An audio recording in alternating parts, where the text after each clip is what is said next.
you have to trust you could win with that draft against what T1 put together. And I think the win cons were there. The sloppiness for T1 through the beginning of that late game gave them some ins, but they just couldn't do it. And CVMAX has got to be frustrated, but maybe he's trying to get them motivated because D+ has been a team that, as you say, many, many times falls behind if they lose momentum. They just do not play as well as they did in the previous games, and it's happening early in this series, and that is a demoralizing loss to take. Yeah. So the passion of CVMAX, I think maybe perhaps warranted, but we'll see if he's said the right things as we move into this Game 2 draft. Yeah, I think sometimes encouragement is a little bit better than, you know, hammering in your mistakes. But what do I know? I am not a coach. I am just a commentator, and I do make a lot of mistakes myself, and maybe I'm projecting just a little bit, you know. We don't know what he said. It might have been aggressive encouragement. Yeah, you might have been aggressively saying, I think you're an incredible player, and you can show so much better than this. He might have been saying that you can show so much better than this, and let's hope that they actually can. As we do have very similar bans this time around, Vyambessa and the Bard Nocturne, but instead it will be the Varus taken away here on the T1 side, and so freeing up a ban here for DK. We'll see what they do decide to take off the board. Probably Pantheon. Let's see. I think that's the best option at this point. Strongest jungler on this patch, in my mind, as just such an incredible win rate and so much global impact. And you give that pick to T1, it's like, oh, God. Okay. Well, we'll find out. We'll find out what happens if we give that to T1, won't we? Yeah, and banning the Anivia is so odd because I feel like they are then going for They're looking for the Rise pick, pickup, right? But I think Faker's pretty good at Cassiopeia, like if they want to play something like that instead. You know, CVMAX might be familiar with the strength of Pantheon Taliyah as a strong duo. He might also be familiar with its weaknesses, but perhaps maybe in a different lane, in the bottom lane setup. Yeah, as yeah, the most obvious Pantheon first pick ever comes in. Let's see whether they do decide to head towards the Rise, or whether it's going to be something else. And yeah, of course it is. Well, I mean, this is kind of the way that we do Fearless here in the LCK. You go Orianna, Azir for Game 1. You go Rise Game 2. It's often Rise Taliyah. Doesn't have to be, but with the Pantheon already here, it's a pretty good chance. And now what does Lucid play in the jungle here? The Jarvan is gone, obviously. Unless they decide instead to just slam Yunara. Because they could do that, take that away from Pays, and then give Smash the ability to carry. But instead, we have some monkey business. Oh no, not the hover regular jungler, and then just switch to Lee Sin. I'm getting some flashbacks, Wolf. He did smile though. I like the smile. The smile, I don't know if I like it. It makes me.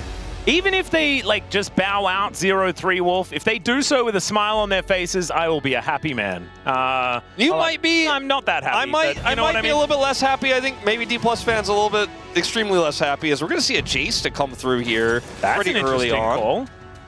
And that is certainly a potential flex pick here. Now, the Pantheon is almost certainly going in the jungle because it is able to be omnipresent that way and impacts the lanes incredibly powerfully, but we could see a weird flex where the Pantheon goes to support. The Jace could be then flexible. I think it's probably Jace top and probably then with the Pantheon in the jungle, but that will make that clear with the Taliyah being locked in here. So no surprises here, and T1's top side is completely locked up, but what do you want to play?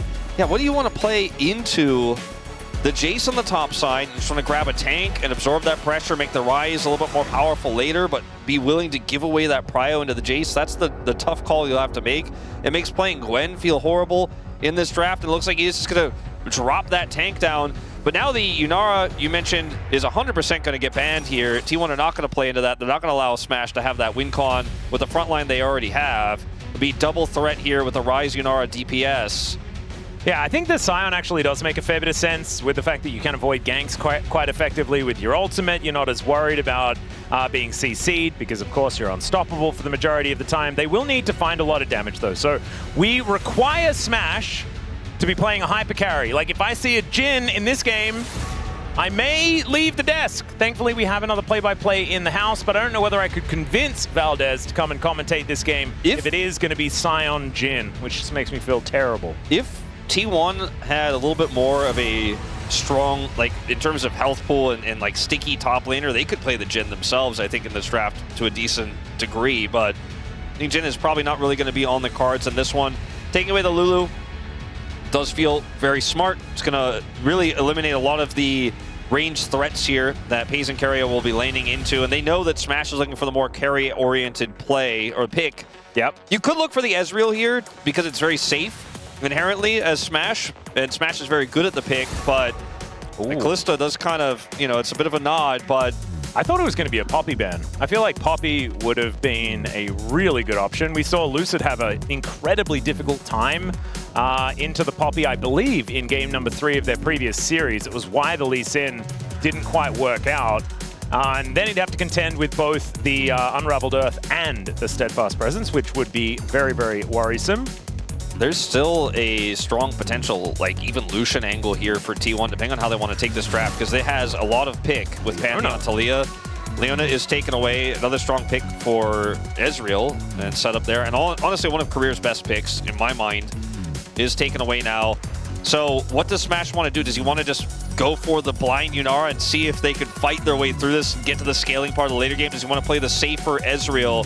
Does he want to play Aphelios? Aphelios without Lulu is pretty tricky here. They could try to go for the Thresh angle, but it just feels like in this situation, we've seen it time and time again, Smash just drops the Ezreal. And he has an individual performance that is insane, but it's sometimes his team cannot back it up elsewhere on the map, and Ezreal is not, to me, the pick that you can get it done alone with a lot of the time.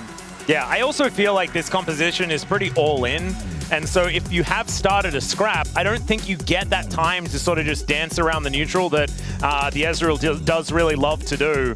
As FaZe taking a leaf out of the Guma book here, considering the Caitlyn. Yeah, looking like it. As Yunara Karma. Yunara Karma. So not a massive amount of engage, but it doesn't actually really matter because they outrange this so far. Not necessarily on the bottom side of the map. The Ezreal will be able to take pot shots and things like that, but the Jace should be able to threaten with these shot blasts. What is the engage to kill this Yunara? Like, well,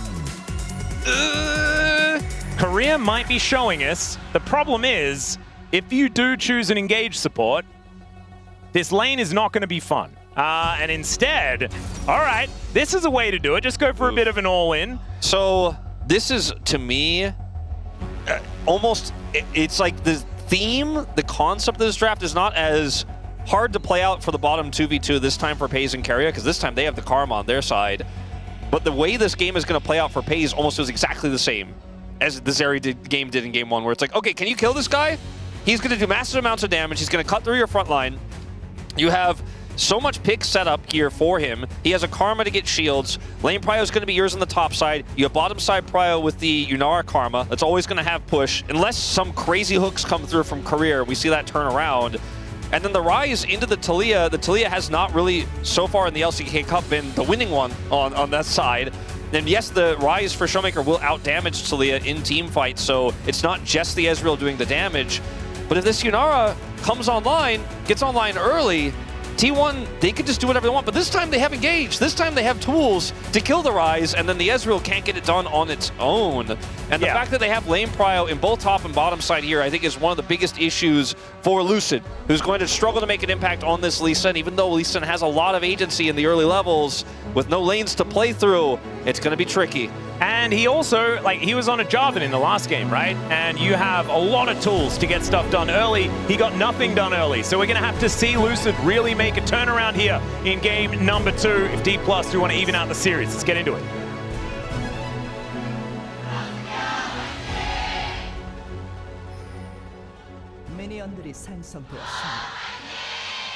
All right, here we are, ladies and gentlemen.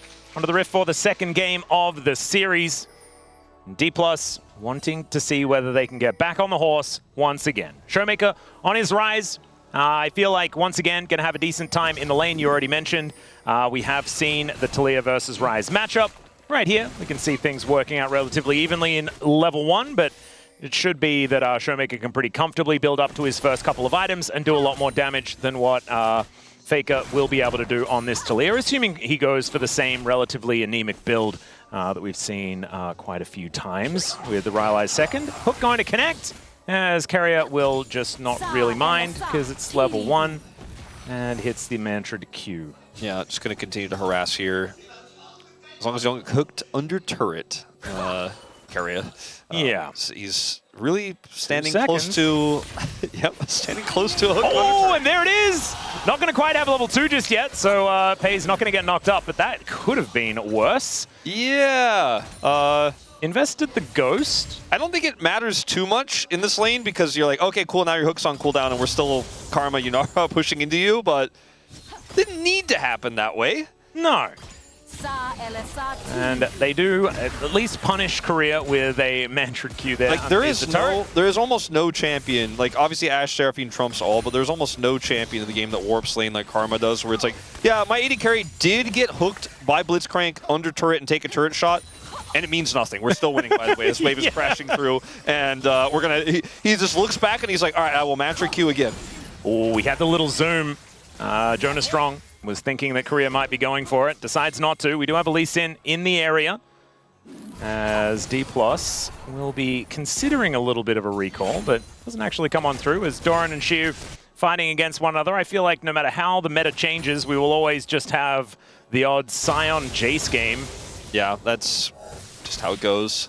Chronicle always wished for a little bit more Malphite into Jace, but yeah, we never actually had the odd Malphite into Jace game. At least it's unstoppable something as his ultimate, you know? Yeah. There's that. Well, the Jace is going to win the matchup unless errors are made by Doran, and sometimes it can be a fun matchup if the Jace wants to play hyper-aggressive and, you know, the Sion gets some trades back once he has a few more levels in him. Oh. Lucid does discover Owner. Yeah, he just does come on through there. But Showmaker making his way over here as well. Has to deal with the rocks as at least the seismic shove does not quite connect. Vision everywhere though, so Korea not going to be able to find these cute little hooks from the Fog of War. Yeah, actually ends up being pretty good control here by D+ to grab that scuttle. Ooh, Smash not going to quite find the Essence Flux angle. Hayes does not have barrier, so making big outplays on his own is going to be pretty tricky here when he's alone. With the Karma there, he kind of permanently has barrier, feels like, obviously. And Doran is just going to say, all right, thanks for your TP and for your health bar. Yep. He had just made his way back to lane as well, and so it's not exactly as bad as it could have been there for Xiu, but still doesn't feel fantastic as Lucid makes his way towards the top side for his Gromp, but that does have vision on it. And so T1 know exactly what's going on. Good angle there as Faker throws a big old rock at Showmaker. Nothing else going to really come of it, as Showmaker does have a slight CS advantage. And Korea is moving up the mid lane, looking to poke his head in, see what Showmaker's up to, as Smash will be able to collect this wave. It's not going to be end of the world. Should be able to even out things as far as CS are concerned across the board on that bottom side. Yeah, nothing crazy. The agency that T1 have early here hasn't, led to a massive lead. Speaking of agency. Yeah, there's the knock-up onto Faker. Showmaker in a little bit of trouble, gets the heal as the flash comes out. Korea had already thrown the hook, though. Still gets the flash that he was looking for. Has to invest the heal. They know there's no Blitzcrank in the bottom lane, so Pei's can just continue to push this in and grab a plate. So it's not all for nothing here for T1 with that flash being expended for Faker. They do get the cross map on the bottom side. A small one. Yep. But one to be sure. Bit of extra money. Certainly feels good as now Doran dives on top of Xiu. He is a Korean Jace player. Yeah. He is one of the ones that we have here in the LCK. Oh, and actually Smash is taking teleport. Interesting one, as the flash hook not going to quite connect there. You know that you're never really going to have the trade pattern to actually look for a barrier play into this composition, and cleanse feels relatively low value. And really, you're only cleansing a Pantheon or maybe like a root from Keria on the leash. So it does make a lot of sense to go for TP, especially in the losing lane as Faker. Yeah, is going to try and shove back Lucid, who gets himself out of there. The Q is going to miss, though. And so Faker will survive. No flash, remember. That's why Lucid decided to go for it and waited for the rocks to be on cooldown as well, so that he could actually get in. As now Owner not going to quite find the angle there, but will have a very deadly spear being lined up pretty soon. We haven't seen Pei's complete his first back yet. He's going to go ahead and take that now. See, with the small lead he has, just going to grab Greaves on first back, which is really high value for Yunara. Even grabs the extra longsword there, so a lot of money he had in his inventory. The lead that Showmaker has picked up here hasn't really amounted to too much just yet, but he grabs a plate now, and is starting to build up a small CS advantage. Yep. And Doran, obviously on the top side, has a greater lead, but doesn't necessarily mean as much, you know, well, not as much as like a small lead here for Showmaker. I don't want to compare the two of them. What I mean is, this lead isn't a huge one. Is Keria? Yeah, is going to be face tanking here, and down he will go. Lucid able to pick up first blood. True Shot Barrage helping out. There was a ward in the river. Sometimes you walk into Tribrush and you make it most of the way via a hook, you know? Yeah. Okay. Well, that's a big win. It is. Kill goes over to Lucid in the bottom lane. And that lead is more significant. Really what I was getting at is that the Scion is going to be okay to be down on gold into this matchup, and they opted into that. They knew that was going to be the case. His job is to just be a health bar later on. This is a more significant advantage picked up as this Lee Sin starting to get off the ground. Oh, let's see. Keria does not throw the hook. But remember, you miss every hook you don't take, so technically he just missed the hook. Sure. As Keria, let's get a ward on over. Let's cancel Keria's back there momentarily. Smash off to the side, God Hand, not quite activated. Seismic Shove also not going to quite connect here, so everyone is safe for the moment. Room Prison comes on through, but Showmaker still taking a fair bit of damage back as the threaded volley is starting to hurt. We'll have to see what Faker's build is going to be. It looks like it is going to be a Seraph's, but we have seen other Talias go for second item. Leandri's, for example, with the Scion on the enemy team, could be a decent option. Definitely going to be one of the options for him here. The thing I'm looking at in this game so far here for T1 is, you know, we haven't seen as much of an impact from Owner in this game. Hasn't used his ultimate just yet. And it doesn't look like he's going to be using it here to affect this bottom lane. He also doesn't have insanely strong side laning champions to play through. Oftentimes with this Pantheon, you end up having a Azir to play through, for example, or a really strong pushing. Sometimes if you have like Pantheon Ryze, the Ryze has great wave clear. It can be a huge threat in sides, or even sometimes a Gwen. He has a Jace, which can do a lot if left alone, but is pretty fragile, so he can help defend the Jace, but it's also a Talia with Ghost, so I think he needs to do a little bit more early here. He does have a nice angle right now. He's unseen behind the enemy lines. Yeah, the problem as well is that it's Keria here on the Karma, so not going to be backing him up with too much extra, as now Owner and Faker do find Showmaker, but he does move himself out of the way. You're going to connect there onto Owner as the kick. Let's see whether it does actually come on down. Exhaust comes through, but he then misses the hook. Unfortunate there for Keria, and so that is going to be the end of that. Okay, now an all-in angle here for Pays, a level down. Smash, not quite finding it here, as the Mystic shots are difficult to land when Pays is running extraordinarily quickly. Ghost and ulti going to be helping him out there. The flash forward from Showmaker, though, that actually catches Jonas Strong off guard, and that's another kill for Lucid. This time the hook is going to connect, but there was no one else there. And so Owner is going to turn that into an engage for himself, but only has Keria backing him up. And so DK just 2-0 with not much of a response. Yeah, and Pays doesn't actually follow on the all-in there on the bottom side, even though it felt like he had a pretty decent angle to continue trying to push Smash out. So Smash actually gets almost everything here and still remains up on farm. As Lucid's even going to take some of the jungle away here from Owner. The teleport, I believe, just spotted him as he teleported over the top of the camp. That was a cute one, but he is now going to be going back home. So Owner should be able to take the straight, though. They get the dragon here, but this is just D+ playing very proactively in the early game and punishing T1 quite heavily. And Lucid is the one that's the benefactor, right? We were asking him, like, Lucid, can you be more proactive? Well, he's 2-0 in this game. There are only 2 kills so far, so that is certainly looking good. Obviously, this was largely off the back of Showmaker with a great flash. Yeah, Showmaker gets the flash route, and now there's just no real play here for T1 on the follow. As Faker didn't have flash, has it now, but the Lee Sin here, we said he didn't really have lanes to play through, but he's found opportunities. As Shiu, I don't know if this is an opportunity. Oh, he gets a flash kind of as a freebie, and so you'll take those. And like Lucid is on the top side of the map. I don't know if they make something of this, you might be able to. Oh dear, Lucid going to be able to at least stop him from backing out of the way, but we know that there's no one coming. There's no teleport on this team, nothing at all, and so that is just going to be an easy one picked up here by the DK jungler. Make that 3-0 here for the Lee Sin. Well, D+ are really off to the races in this one, and T1 are really going to struggle to find their way back in. I mean, consider that this Jace does not have TP. Now is going to find himself, even in CS, the Scion takes a lead as 2 plates are given over. And this Talia is going to take a long time before she can really start setting up plays. And Owner has felt invisible in this game, just behind the plays here from Lucid. Oh, finds himself 1,000 behind. Oh, another hook. Going to go wide here. As Pays doesn't have his Ghost back available just yet, but also hasn't had to use his flash at all this game. So feeling pretty comfortable on this Yunara. A looming threat, you could say, as that Realm Warp was optimistic at best, and Showmaker will be going down as T1 pick up their first kill of the game. That's a max range hook. Very nicely done there, as Carrier's burning down. Takes the Blitzcrank for a walk, though, and he will get snared. And Korea looking a little worse for wear, but otherwise is going to be all right. Pays just able to offer so much damage back. Crazy amount of damage, and because there's no real follow-up here when you already used your buttons as Career, Pays can just walk up and know that he wins these exchanges because the Ezreal can't offer the same amount of damage back unless he gets everything. He's got sidesteps. Faker will also grab plate gold here in the mid lane. As finally, Owner makes a play. He's been looking for these plays all game long, but hasn't found the right one until just now, as he can stop the Realm Warp here from Showmaker and take him out. It's flashless.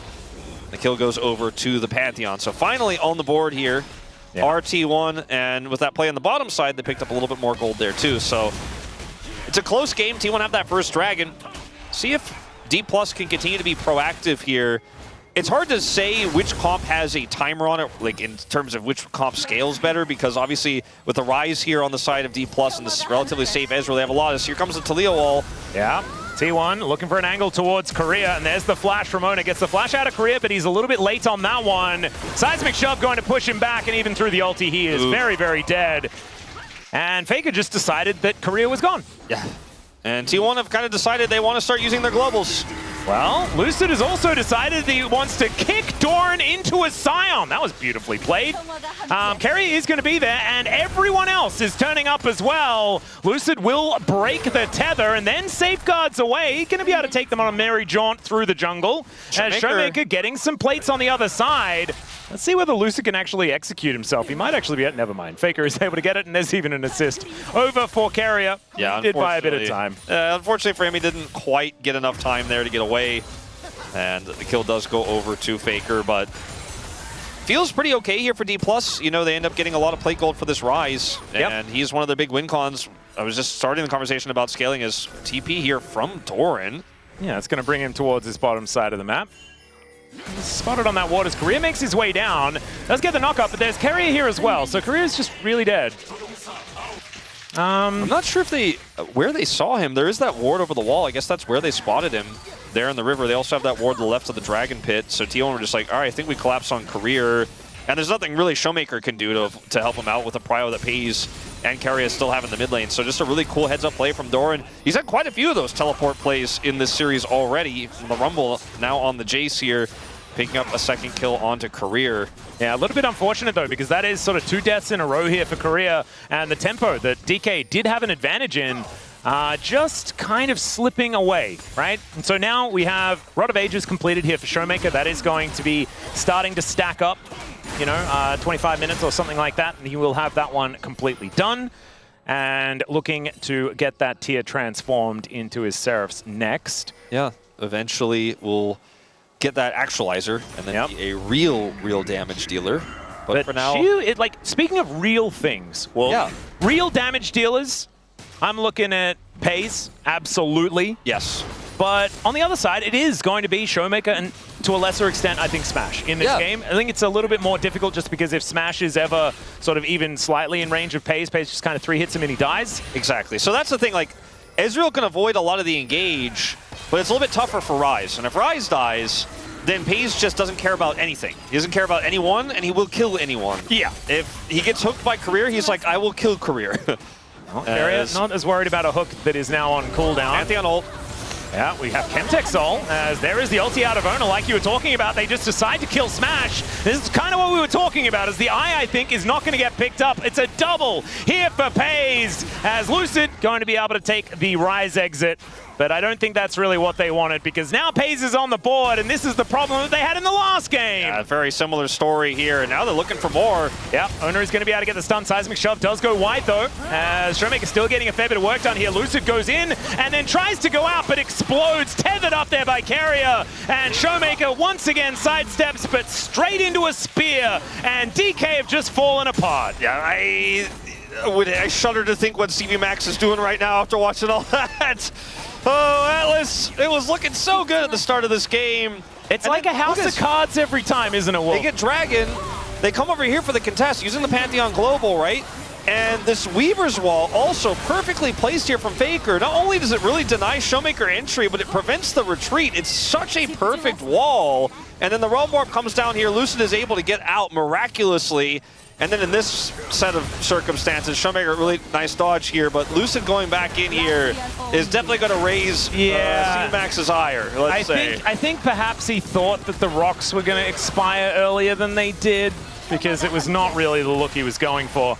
It was already a bit rough. Oh, Showmaker is able to get the phase rush now, so should be able to catch up to Faker momentarily. Let's see whether he gets in range as no flash. Lucid's here. Yeah, Lucid is going to try and make something happen. Seismic Shove now on cooldown as there's the mini stun into the wall, and Lucid is able to lock down that kill. So there's a little bit back here for DK. A little bit of redemption, yeah. All right, feeling better about this one. This also could be a freebie. Yeah, the flash in from Doran as he looks to just eviscerate Showmaker, and that absolutely works as now Smash tries to Arcane Shift himself out of the way, and there is the knock-up onto Pays. In the meantime, though, as Lucid outplays, finds the angle onto Doran, and the gank in the mid lane does not quite work out. So maybe we were signing the obituary for DK a little early.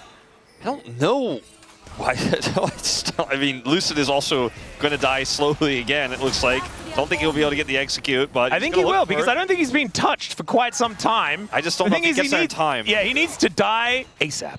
As Pays, let's see whether he hits him with something. No, Slurkle doesn't land, and Lucid is going to dictate his own fate here. Danny will go to a minion. All right, well, that ended up buying a lot of extra time there as well. Surprised Pays didn't flash for it, but I guess he decided that losing his flash for potential gold there was just not worth it. So decided not to go for it, wanted to go for the arc instead, and did not get the kill. So Faker dies ultimately here, as we do end up seeing this. You know, he runs away for a really long time, but Lucid does come over. And then we were like, all right, so what happens next? Because Doran just loves TP flanking in the series. He does decide instantly to go for one. Up here to the top side He's of the map. all about vengeance today. And then after they get the kill onto Showmaker, that's when the magic happens here. So watch it from Lucid's perspective. Yeah, gets it. That was pretty cute. Just trying to make sure that he is missed by as many buttons as possible. And also, like, I mean, unless Doran hits everything, I think he probably kills him in every scenario there. But Doran really wanted to get the kill on a Showmaker, and I mean, he did not miss a beat there. And now he has 6 kills. Yeah, it is. It's every single kill on DK is Lucid right now, who has got most of the items. He is at least building a heck of a lot of damage, and so that is good news. The Scion going to have to ulti away, otherwise that Seismic Shove could have been problematic. So Shiyu now without his ult, but I don't think that's going to be end of the world exactly. 1 minute until this Chemtech Soul. I do appreciate how Faker is built in this game. I think a lot of people might be annoyed because it doesn't do damage to Scion. I just don't like it. But Showmaker may be dead again. Yeah, Showmaker doesn't like it either, as he is just really dead. Owner going to be able to pick that one up with the help of Doran, and so even though it was a bit of a slow start this game, Owner is really putting some stats together for himself. 4-0-3 here on the Pantheon. Yeah, now, I mean, there's this Karma just constantly controlling Prio in mid. Pace just keeps whittling away at this turret. Now it's also down to a single plate here. And they're set up for Dragon here. It's 20 seconds until their soul point, potentially, if they can secure it here, is set. Owner doesn't have his ult, but he doesn't need it because they have Prio, so he can just walk in.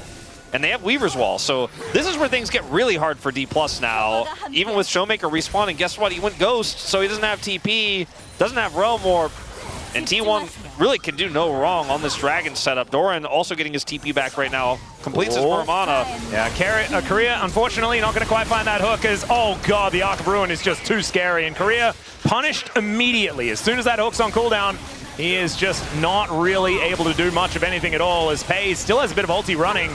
As still fair bit back as Showmaker is doing a bunch of work, but Lucid just going to get shut down by Doran, and they're going to look for even more. Showmaker under the turret is not able to survive, and the outer will fall at the same time. In the meantime, Shiyu and Faker just fighting towards the bottom side, and forget Dragon! Yeah, they thought about a soul point, but then they were like, purple? Yeah.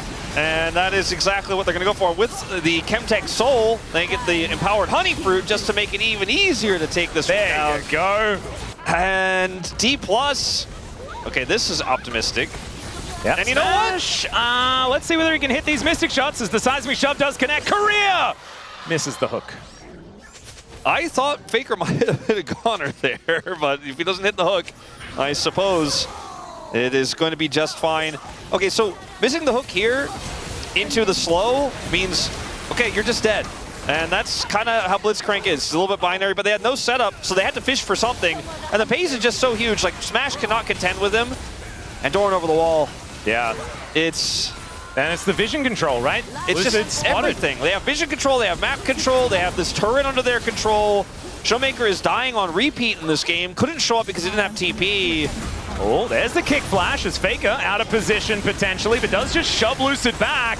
And now Ona's going to turn up. There's a teleport in from Doran as well. Lucid immediately punished as a hook is going to connect, and the Scion is at least able to get some work done here towards Doran, but he gets a big old shield. We're going to check out a replay for a moment, but now we are back to watching Xiu die. We couldn't actually show on camera what had just happened, and so therefore we just panned away. Censored! Yep, censored 100%, and I appreciate it a lot.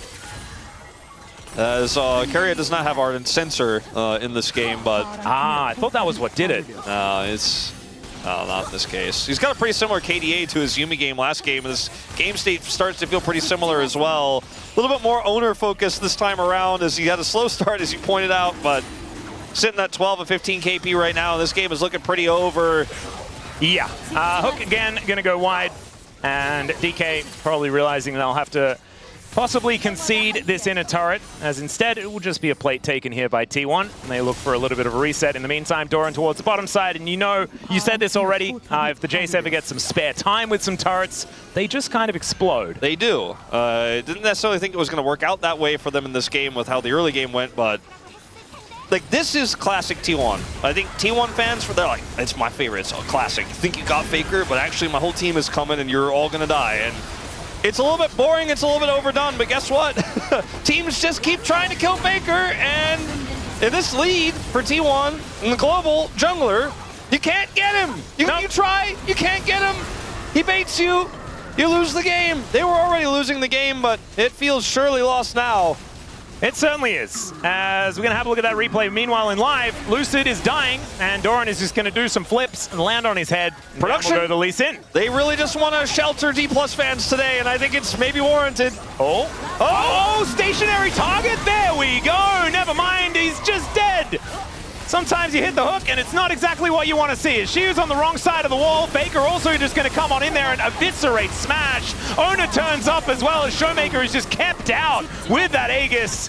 And Xiu is a zombie, but not for very long. This game is donezo, ladies and gentlemen. T1 will just roll over the top of DK here in game number 2. It was a great start, especially by Lucid.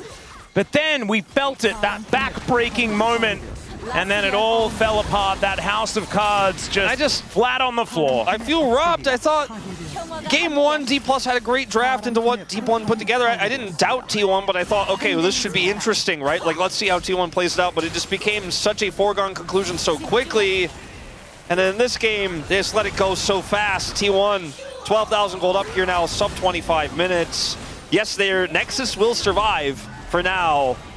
But if this is what game 2 looks like, and the team that has historically not been able to find their footing and get momentum back in lost series. It was the Mega Cone engage into death angle. Yeah, well, that's one way to describe it. As here, you thought you caught Doran, and they did catch him, actually. Yeah. But they just don't have the damage to kill him. Yeah. And then Faker, this is hilarious. Faker's just like, I don't like that Smash guy anymore, he left us. Like, Faker just is like, I'm gonna kill him, you guys keep pushing jersey now, buddy. Oh no, it's a tragedy on the Rift. It really is. Yeah. I mean, I was a 3-0 predictor, and we're not there yet. But it starts to feel more likely. I wanted more. These two teams, we had the history of them together, right? It's a massive win for T1, 9-3. But it's still 32-18 games, and a lot of these series have been pretty interesting, especially in the Damwon and D+ Kia early days era of, you know, them playing T1 close, right? And taking a finals against them, but ended up being pretty one-sided in the last time they met up against each other earlier this year, and it's looking like it might be the case here once again. As like these drafts are also not that desperate. Like, yes, it's tough to play into the Karma. They went for the Blitzcrank, but 0-5 on the Blitzcrank I think is not really what they had planned. It's not how they imagined this game going. 0-5 on the Rise, getting collapsed on in sides, I don't think is what they had planned for this game. And sure, Lucid got a lot done, but he was the only one who was able to pick up gold, and T1 were just able to out-macro. And this Pantheon pick, even though it was slow, it could just impact everywhere. Dalia's Weaver's Walls from Faker have been so good this game too, and it just feels like now you're thinking about your Game 3 draft more than anything else, and maybe Max won't pick blue side this time. Yeah, let's hope so. I want to see like some second pick options, maybe get some counter pick angles in there, although I guess they had that for the last couple of games. Never mind. I don't know. I don't know what the... I really think that it's about mindset more than anything else. I think they need some encouragement and things like this on DK's side. Someone needs to tell them that they can do it. Because right now it looks like they do not believe that they can. Now, let's see whether they can do this one, as the hook is going to go wide because Owner is engaging onto Xiu. Endless Hunger has been done for Smash, but the Scion is done. He's just leaving. And the rest of DK now kind of caught with their pants down just a little bit here. Safeguard does get Lucid into the Realm Warp, and so that will get them out, as there's a flash hook. Gets the flash out of Owner. Is pushing this bottom lane with a pretty big wave here. Xiu is going to have to answer. Looks like he's going to pick up 2 plates off of this. And if they had Realm Warp, maybe they could collapse on him, but he's got Weaver's Wall, and he's just going to be able to run away here as the rest of his team does Baron, because it's a 3.5 item Yunara. They did at least stop going for Faker because they realized that the Baron was up. So okay, they are learning. That is a good idea. I think it might have been too slow, though. Yeah, I don't think they're going to be able to get over there, as the Q's going to miss some Lucid, and he is just going to be taken for a walk. So there is just a free Baron, and now the Weaver's Wall from Faker as he looks to try and start this fight off. Korea taking a lot of damage as he gets a big old shield. There's a flash out from Faker, though. True Shot Barrage is decent as Showmaker is stunned up. The hook is going to connect onto Owner, but he survives, and Doran dives into the backline and just destroys them. What was that damage? The Scion is able to punish him, but this is game over, ladies and gentlemen. Pei's able to finish off the Scion, and that'll be the ace, and T1 will march up the mid lane. It's not quite a record-breaking pace here for T1, but this game certainly felt over a long time ago, and it's 2 demoralizing losses back-to-back here for D+, as T1 recover fast from their loss against BNK and now put themselves 1 win away from going to Hong Kong, try to fight their way to face old rivals in Gen G. Yeah, Korea almost dies on his fountain, but will be spared that fate. Because D+ have given him a lot of avenues to find these angles, and it just keeps being catches and side lanes on a Showmaker that have been problematic here in Smash. He picked the Ezreal, but he was playing into a Karma lane, didn't have any agency this game. His high skill-stealing champ of the Ezreal gets nothing done here.